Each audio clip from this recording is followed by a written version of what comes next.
More by Stuart diamond. जिंदगी की हर interaction negotiation है।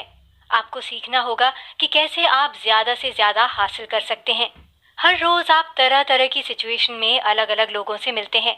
आप अपनी लोकल बेकरी से ब्रेड खरीदते हैं, अपने बच्चों से काम पूरा कराने के बारे में बात करते हैं और बॉस के साथ अपना लेटेस्ट काम डिस्कस करते हैं। शायद आपको मालूम ना हो, लेकिन ये सभी बातचीत नेगोशिएशन के तहत आती है। आप नेगोशिएशन सिर्फ घर या ज्वेलरी खरीदते वक्त नहीं, बल्कि हर रोज करते हैं। सवाल ये है, क्या आप नेगोशिएशन में अच्छे हैं? अगर आपका जवाब ना है, तो ये समरी आपकी काफी मदद कर सकती है। कुछ सिंपल स्टेप्स को फॉलो करके आप इस समरी के जरिए बेहतरीन नेगोशिएशन सीख जाएंगे। तो चलिए शुरू करते हैं। सेकेंड हैंड मार्केट से ज्वेलरी खरीदने और मल्टी मिलियन डॉलर की कंपनी बेचने में एक जैसा क्या है? दोनों ही सिचुएशन में नेगोशिएशन की जरूरत होती है। दरअसल आपकी डेली इंटरैक्शन में नेगोशिएशन शामिल है। ये बात अलग है कि आपको इस बात का एहसास नहीं हो पाता। चलिए 4 अलग तरह के नेगोशिएशंस के बारे में जानते हैं। सबसे पहले, किसी को कुछ करने के लिए फोर्स करना। ये स्ट्रैटेजी बहुत सारे नेगोशिएशन प्रोसेस का एक छोटा फ्रैक्शन भर है। इसके लिए पावर की जरूरत होती है, जो कि अक्सर महंगा और नुकसानदायक होता है। दूसरा है सामने वाले को उस बात पर यकीन दिला देना जो आप चाहते हैं। ये ऑप्शन अपनी पावर का इस्तेमाल करने के लिए बेहतर है, लेकिन अगर सामने वाले के साथ आपके इमोशनल रिश्ते हैं, तो ऐसा कर पाना थोड़ा सा ट्रिकी हो जाता है। तीसरा, सामने वाले को वही दिखाना जो आप चाहते हैं कि वो देखे। और आखिरी है सामने वाले को मनाना, मतलब उसे वो एहसास कराना जो आप चाहते हैं। जैसा कि हम अलग अलग तरह के नेगोशिएशन के बारे में जान चुके हैं, चलिए अब इनके ओवरऑल फायदे के बारे में जान लेते हैं। ये बहुत ही सिंपल है। आप जो चाहते हैं उसके लिए नेगोशिएट करने से आप अपने लिए कुछ बेहतर हासिल कर पाएंगे। बेहतर तरीके से नेगोशिएट करने के लिए आपको अपने गोल के बारे में पता होना चाहिए।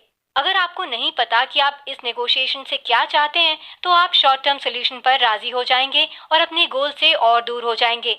मिसाल के तौर पर, अगर आप घुटनों की सर्जरी के बाद हॉस्पिटल में फंसे हुए हैं, तो हो सकता है आप डॉक्टर को कन्विंस करना चाहते हो कि आप घर जाने के लिए ठीक हैं। इसलिए अगर आप जल्दी घर जाने के लिए नेगोशिएट करते हैं, तो हो सकता है आप खुद को दोबारा चोटिल कर लें। नतीजतन आप अपने घुटनों को लेकर कॉम्प्रोमाइज करेंगे और हो सकता है आप कभी दोबारा बास्केटबॉल ना खेल पाएं। जितना ज्यादा आपको ये मालूम होगा कि कब और कहाँ नेगोशिएशन होती है, उतना ही ज्यादा आप अपनी नेगोशिएशंस के जरिए अपने आप को गोल के करीब पाएंगे। सच ये है कि हम सब किसी न किसी चीज की चाहत में अपनी जिंदगी गुजारते हैं। आपके पास जो नहीं है, उसके लिए जिंदगी भर अफसोस करने के बजाय नेगोशिएशन की सिचुएशन को समझिए, ताकि आप जो चाहते हैं उसे हासिल कर सकें। लोगों के साथ बेहतर नेगोशिएट करने के लिए आपको उनके साथ ईमानदारी और यकीन वाला रिश्ता बनाना होगा। नेगोशिएशन का मकसद सामने वाले को वो देखने और महसूस करने के लिए कन्विंस करना है जो आप उसे दिखाना और एहसास कराना चाहते हैं। और इस काम से कामयाबी पाने के लिए आपको अपने नेगोशिएशन पार्टनर के साथ कनेक्शन बनाना होगा। लेकिन आप ये कैसे कर सकते हैं? पहला कदम सामने वाले को इम्पोर्टेंट समझना और उसे ये महसूस कराना है। सामने वाले को टाइम देने के लिए शुक्रिया कहना नेगोशिएशन का सिनेरियो इस तरह से बदल देगा कि आप हैरत में पड़ जाएंगे। प्यार से कहा गया प्लीज और थैंक यू जमीन आसमान का फर्क क्रिएट करता है। हालांकि इसमें वार्निंग भी छिपी है। फेक नहीं, सिंसियर रहिए। अगर आप एक्टिंग करेंगे तो सामने वाले को पता चल जाएगा। फिर भी अगर आप यकीन डेवलप नहीं कर पा रहे हैं, तो इंश्योर कीजिए कि आपका कन्वर्सेशन पार्टनर फोर्सफुली या किसी और तरीके से नहीं, बल्कि नेचुरली आपको कमिटमेंट दे दे। मिसाल के तौर पर, अगर उसके मुल्क में एक हैंडशेक से डील हो जाती है, तो जबरदस्ती कॉन्ट्रैक्ट साइन करवाने की कोशिश मत कीजिए। अगर आप अपने कॉन्वर्सेशन पार्टनर के साथ कनेक्शन नहीं बना पा रहे हैं क्योंकि आप दोनों एक दूसरे को हैंडल नहीं कर पा रहे, तो अपने बिहाफ से बोलने के लिए किसी तीसरी पार्टी की मदद लीजिए। हालांकि हर नेगोशिएशन अलग होती है, लेकिन सामने वाले से कनेक्शन बिल्ड करना कोई मुश्किल काम नहीं है। अगर आप हर तरह की नेगोशिएशन में एक ही तरह के टूल्स और तरीके इस्तेमाल करते हैं, तो कॉन्टेक्स्ट के हिसाब से कीजिए। मिसाल के तौर पर, अपने नेगोशिएशन पार्टनर की वैल्यू करना है, लेकिन हर तरह की टेक्निक हर किसी के साथ काम नहीं आती। किसी के लिए एक सिंपल थैंक यू काफी हो सकता है, और किसी के साथ ट्रस्ट स्टैब्लिश करने के लिए हैंड रिटन कार्ड और फ्लावर्स भेजने की जरूरत पड़ सकती है। एक सबसे इम्पोर्टेंट बात यह है कि एक ही बैकग्राउंड से आने वाले लोगों की प्रेफरेंस एक जैसी कभी मत समझिए। किसी भी स्टीरियोटाइप को खुद पर हावी मत होने दीजिए और सामने वाले को एक इंडिविजुअल के तौर पर ट्रीट कीजिए। पहले उनकी प्रेफरेंस के बारे में जानिए, फिर कनेक्शन बनाने की कोशिश कीजिए। फाइनल बात यह है कि सामने वाले के साथ नाइसली रहिए। जो लोग आपसे कनेक्शन महसूस करेंगे वो आपके लिए अवेलेबल होंगे, ना कि ऐसा कोई जिसे आपने जलील किया हो। कुछ भी अज्यूम मत कीजिए, अपने पार्टनर के परसेप्शन को समझिए और अपने आप को माहौल के हिसाब से ढालने की कोशिश कीजिए। हर इंसान की डिफरेंसेस और प्रेफरेंसेस इंपॉर्टेंट है। चलिए जानते हैं नेगोशिएशन पर इन डिफरेंसेस का क्या असर होता है। परसेप्शन को लीजिए। ये समझना बहुत जरूरी है कि किसी भी टॉपिक को लेकर हर इंसान के अलग ख्याल हो सकते हैं। फिर भी हम ये अज्यूम कर लेते हैं कि वह दुनिया के लिए हमारी तरह ही नजरिए रखते हैं। जानी मानी क्वेरी को कंसिडर कीजिए, ग्लास आधा खाली है या आधा भरा? इसका जवाब वो इंसान ही दे सकता है जो ग्लास देख रहा है। ग्लास एक है, लेकिन लोगों का परसेप्शन अलग। परसेप्शन के आधार पर ही हमारा काम होता है, इसलिए इनके बारे में जानना फायदेमंद है। ऐसा करने और ये इंश्योर करने के लिए कि आप और आपका नेगोशिएशन पार्टनर किसी बात को लेकर अग्री करें, आपको बहुत इफेक्टिवली कम्युनिकेट करना होगा। कॉमन ग्राउंड ढूंढने के लिए कम्युनिकेशन अच्छी कीजिए, मतलब सवाल करना या नेगोशिएटर की जगह अपने आप को रख कर देखना। मिसाल के तौर पर, अगर आप किसी रेस्टोरेंट में एक घंटे भर से अपने डिनर का इंतजार कर रहे हैं, तो फौरन ये मत सोच लीजिए कि सर्व करने वाला अच्छा नहीं है। इसके जगह उनसे देर होने की वजह पूछिए। दूसरी इंपॉर्टेंट टिप, जितना हो सके उतना अपने नेगोशिएशन पार्टनर की बातों को समराइज कीजिए। इस तरीके से आप बातचीत के दौरान एक म्यूचुअल अंडरस्टैंडिंग मेंटेन कर सकेंगे। बातचीत के दौरान शांत रहिए। गुस्सा होना सिर्फ आपको नुकसान ही पहुंचाएगा। यहाँ तक कि अगर सामने वाला चीखना चिल्लाना चाहता है, फिर भी नहीं। इसकी बजाय सामने वाले से पूछिए कि वो इतना गुस्सा क्यों है और क्या चीजें आपके बीच मिसअंडरस्टैंडिंग क्रिएट कर सकती थी। आखिर में सिग्नल पर ध्यान दीजिए, मैं तुम्हारी मदद नहीं कर सकता। सुनकर बहुत सारे लोग अपना आपा खो सकते हैं, लेकिन शांत रहकर उनसे पूछिए कि क्या वह किसी को जानते हैं जो आपकी मदद कर सके, या फिर बेहतर टाइम कब होगा जब वह आपकी मदद कर सकते हैं। कुल मिलाकर अज्यूम करना बंद कीजिए कि आपका परसेप्शन सही है। इसके बजाय लोगों से पूछिए कि वो चीजों को किस तरह देखते हैं। अगर आप अपने और अपने नेगोशिएशन पार्टनर के परसेप्शन के बीच डिफरेंस महसूस करते हैं, तो उन्हें खत्म करने की कोशिश कीजिए। दूसरों के स्टैंडर्ड को नेगोशिएशन का हिस्सा बनाकर अपने गोल की तरफ बढ़िए। अभी आपने जाना कि कैसे अपने नेगोशिएशन पार्टनर के परसेप्शन को समझकर आप जो चाहते हैं वो हासिल कर सकते हैं। लेकिन अगर वो सुन ही ना रहा हो, तो ऐसे मामलों में सामने वाले के स्टैंडर्ड इस्तेमाल कीजिए। खासतौर पर अगर वो बहुत डिटर्मिन्ड है, तो अपने पार्टनर के नेगोशिएशन स्टैंडर्ड को सही बिहेवियर का एग्जाम्पल मानकर अगर आप सामने वाले को उन्हीं स्टैंडर्ड्स को तोड़ते पकड़ लेते हैं, तो आपकी नेगोशिएशन पोजीशन स्ट्रांग हो जाएगी। ये स्ट्रैटेजी कुछ इस तरीके से काम करती है। इमेजिन कीजिए कि आप एक लग्जरी होटल में ठहरे हैं और बाथरूम की नालियों में बाल भरे हुए हैं। वो गंदा है। जब आप स्टाफ को इसकी शिकायत करें, तो आप उसे याद दिला सकते हैं कि होटल्स के नॉर्म्स के तहत हाइजीन और अकोमोडेशन का दावा किया गया है।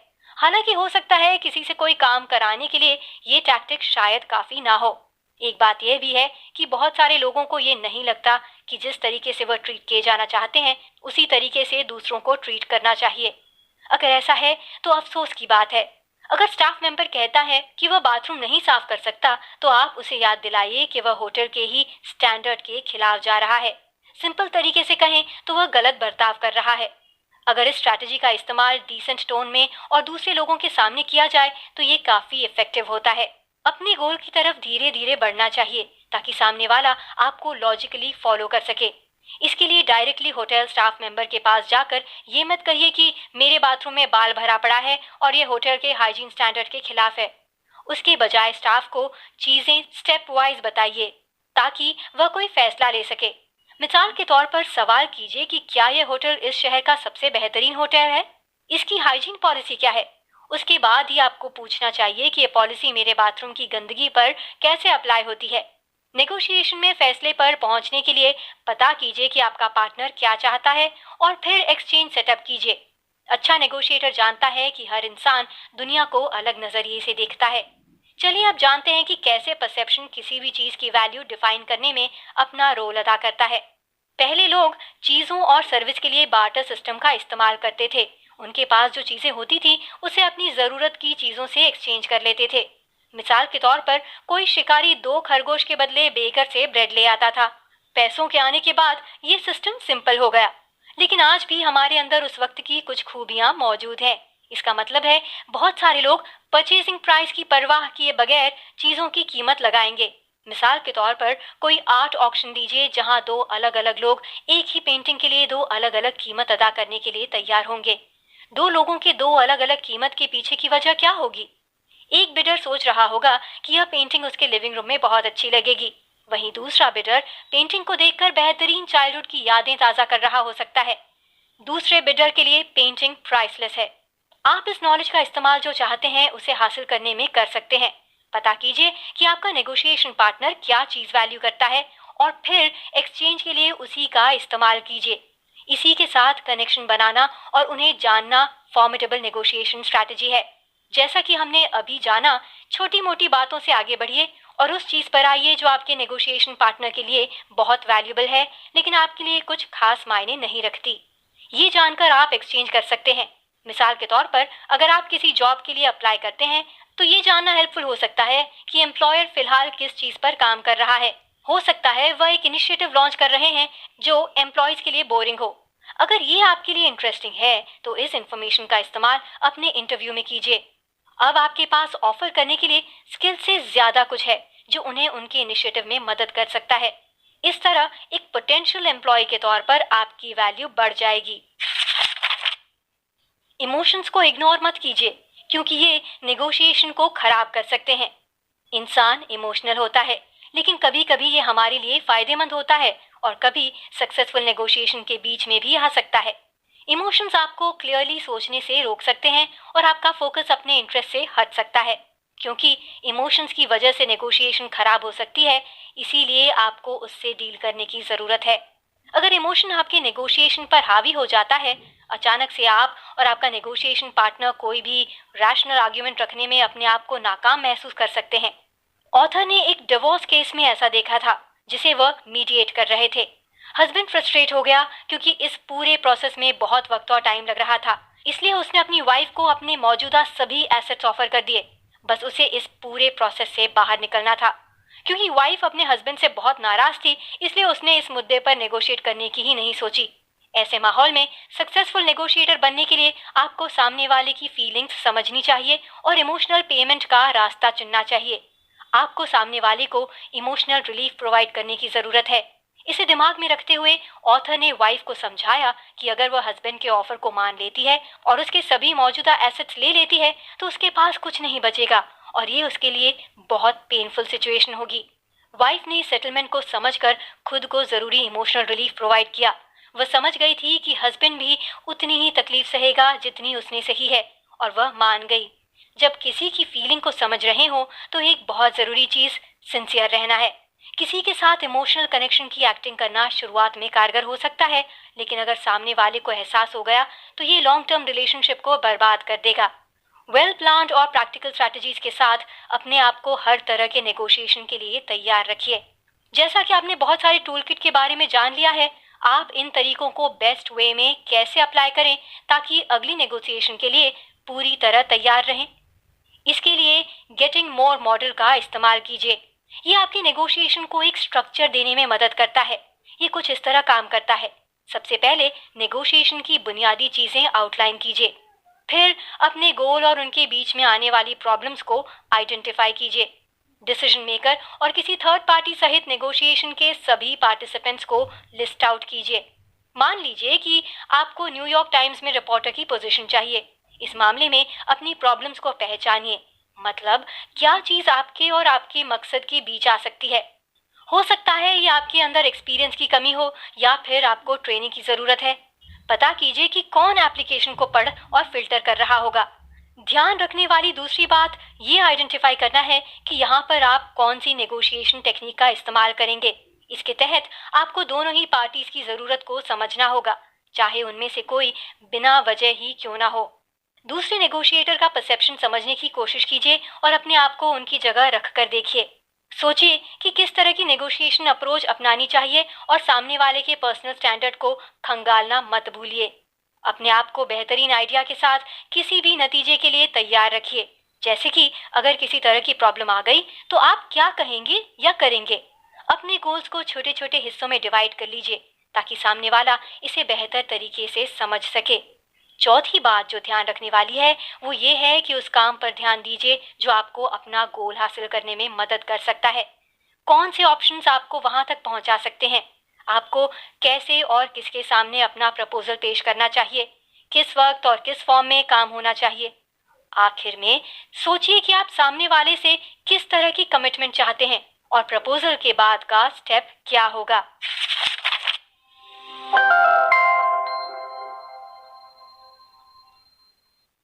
कुल मिलाकर हर इंटरैक्शन किसी ना किसी तरह की नेगोशिएशन है। हर एक नेगोशिएशन से बेस्ट रिजल्ट हासिल करने और अपने गोल की तरफ बढ़ने के लिए आपको तैयार रहना, क्लियरली और इफेक्टिवली कम्युनिकेट करना और अपने नेगोशिएशन पार्टनर के स्टैंडर्ड्स और वैल्यूज को समझना होगा। क्या करें? ईमेल को रियल इंटरैक्शन की तरह बनाने की कोशिश कीजिए। ईमेल कनेक्शन बनाने का सही जरिया नहीं है क्योंकि ये किसी के साथ कनेक्शन एस्टैब्लिश करने को बहुत ट्रिकी बना देता है। लेकिन अगर आपको ईमेल के जरिए कनेक्शन बनाने की जरूरत ही पड़े तो इसे जितना हो सके उतना रियल इंटरैक्शन के जैसा रखिए। किसी भी स्टेटमेंट के पीछे की इंटेंशन को क्लियर कीजिए क्योंकि ईमेल में नहीं पता चलता कि आप फ्रस्ट्रेटेड हैं या मजाक कर रहे हैं। मिसाल के तौर पर आप कह सकते हैं कि आप मजाक कर रहे हैं या चाहते हैं कि वह आपकी फ्रस्ट्रेशन को समझें, लेकिन ईमेल को बहुत ज्यादा नेगेटिव मत कर दीजिए। अगर आप किसी ऐसी ईमेल का जवाब दे रहे हैं जिसकी वजह से आप अपसेट हो गए तो फौरन की बजाय 1 घंटे बाद जब आप शांत हो जाएं तब जवाब दीजिए।